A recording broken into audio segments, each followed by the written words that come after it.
Under 16 category Gumukuda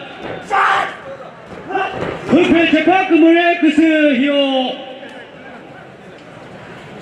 Dzudo Senior semi-final Gumukuda no Lottery Puzudo Mudozo Tetseo Mudozo Zhoveto Nakro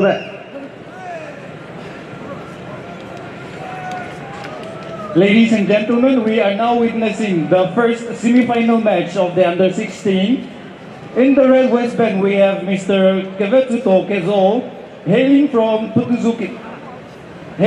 Kikruma village. He is the son of Mr. Mudozo Tetseo, weighing 70 kgs, he stands 5 feet 8 inches tall. He is the opponent, Mr. Zhoveto Nakro Kuvetsuto area. He is the son of Mr. Malay Nakro, hailing from Tenizumi village, standing 5 feet 7 inches tall, weighing 60 kilograms. 15 minutes seconds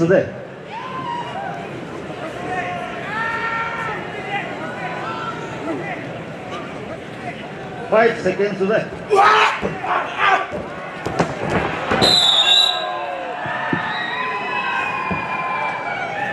勝ってくらのレフィ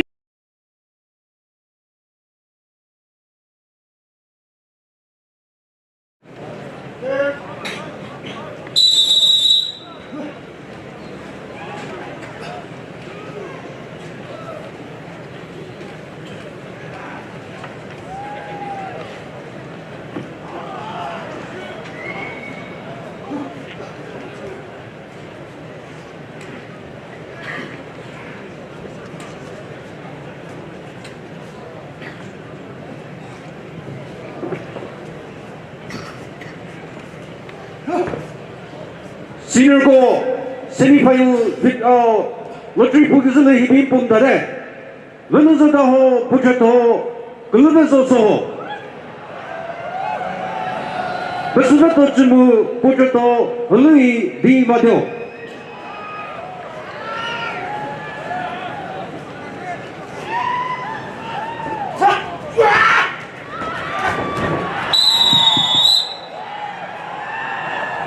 監督のおるしみ、レフィードとして各社、フペチェパックムルシグ。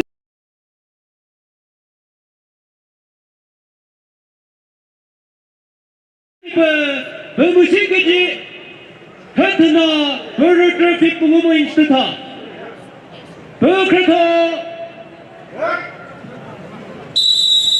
ムドゾテツェオ、トゥズバ、エリア。Mudozo Tetseo, Tabo Pismir Narakumuripe, Berhe Fipumuishana, Pumushi. Initial senior semi-final Kunuado mo Mudozo Tetseo mo progetto Gulubezo Soho Nuni Kurteo Tolna. Hatakuno Rishuri, Refugee to Tosa Sikakas, Pupe Chapak Murasugata.